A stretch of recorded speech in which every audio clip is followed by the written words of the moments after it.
The story of the Newmarket Royals is a tragic one. A chapter of a storied franchise that started with so much promise and potential, but after only a few weeks, it seemed like it was destined to fail.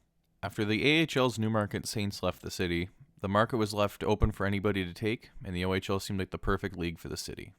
With the Toronto Marlboros leaving a couple of years earlier, the GTA had been without a major junior team, and with the growing city of Newmarket nearby, it seemed like a great opportunity to bring it back. Several teams were considering moving up there. The four that were most heavily rumored were the Niagara Falls Thunder, Windsor Spitfires, Cornwall Royals, and the Detroit Compuware Ambassadors. The Ambassadors even went as far as playing one home game in their potential new market. However, on April 13th, 1992, after their campaign to save the team fell short, the Cornwall Royals were the ones who were moving to Newmarket. They would keep the same owners and the Royals' name, but would be moving 450 kilometers southwest from the city where they had spent almost 25 years building history in. By the end of April, things were looking bright for the Newmarket Royals. Season ticket sales had already started, and the team sold 300 on the first day.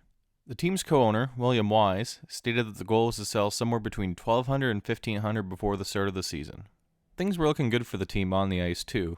Going into September, the Royals were expecting 18 players to return to the club, which led the CHL to rank the Royals second in the country in their preseason rankings. However, the good times wouldn't last very long for the Royals. In the final months leading up to the season, they had only sold 450 total season tickets. Wise reset his goal to 1,000, however that goal would not be reached.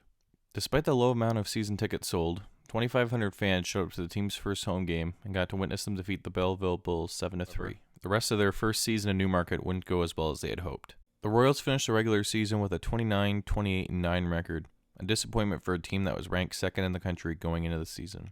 At the gate, the team didn't fare much better, drawing an average of 1,650 fans per game. However, the actual paid attendance average was only 1,400, which was the same average they had during their last season in Cornwall. The team was struggling to attract fans. When William Wise was interviewed about this, he said it was due to the fact that Newmarket doesn't have a daily newspaper, and that Toronto media doesn't cover the team very often. Due to this, he said that the team would lose money if they didn't make it to the third round of the playoffs that year. The Royals faced the Sudbury Wolves in the first round. Both teams had a very similar record during the regular season, and it would be a fairly even playoff matchup. However, the Wolves would win the series in 7 games.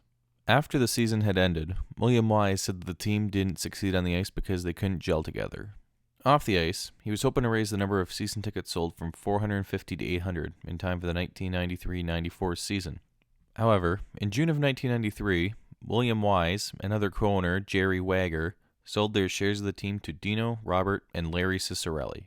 The main reason for the sudden sale was due to the money they had lost since the move to Newmarket, which in the first season was around $250,000, and the two co-owners were allegedly fighting constantly because of the team.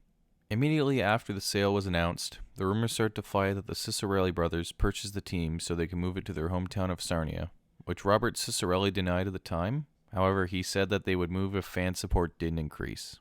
The Cicerellis didn't waste any time marketing the team in hopes that they could attract larger crowds for the 1993-94 season. They put $30,000 into ads for the team, primarily radio and local television ads to be aired in Newmarket and the nearby city of Barrie. Another way that they were able to promote the team was by holding a number retirement ceremony for Doug Gilmour, raising his number 9 that he wore in Cornwall to the rafters. This helped get the team more press in the Toronto area since this was during his peak in the city. Even with the effort that the trio of brothers put into the team, they were still struggling to get fans into the building. Attendance dropped even more from the previous season. The team averaged 1,500 fans by mid-season, with 1,100 of those being paying fans. Due to this, the brothers met with the city of Sarnia in November regarding their interest in moving the team there.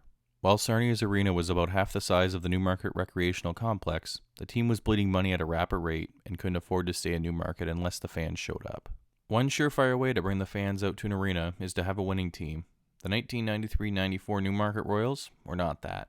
They ended the season with a 9-47-10 record. To make matters worse, they set a league record for the fewest road wins in a single season, with 0. With the team not anywhere near the playoff race, and the rumors of a potential move to Sarnia in full force, attendance hit rock bottom for the club, averaging around 600 fans per game in the final months of the season. They would average around 1,000 fans in total in the season. On top of that, it was reported that the team lost around $300,000 during the season. On March 16, 1994, the Newmarket Royals were officially on the move to Sarnia after the OHL's Board of Governors approved their request to relocate. On March 18th, the team would lose their final game in Ottawa by a score of 5-2. The Newmarket Royals were officially no more. The Royals filled a Newmarket the same way that the Saints of the AHL had a few seasons earlier. Games attended by very few people, and lots of money lost that ended with the team leaving the city after a short stint. Despite the OHL failing in the area, just 2 months after the Royals packed up for Sarnia, the league had approved a new expansion team just 40 kilometers up the road in Barrie to start play in the 1995-96 season.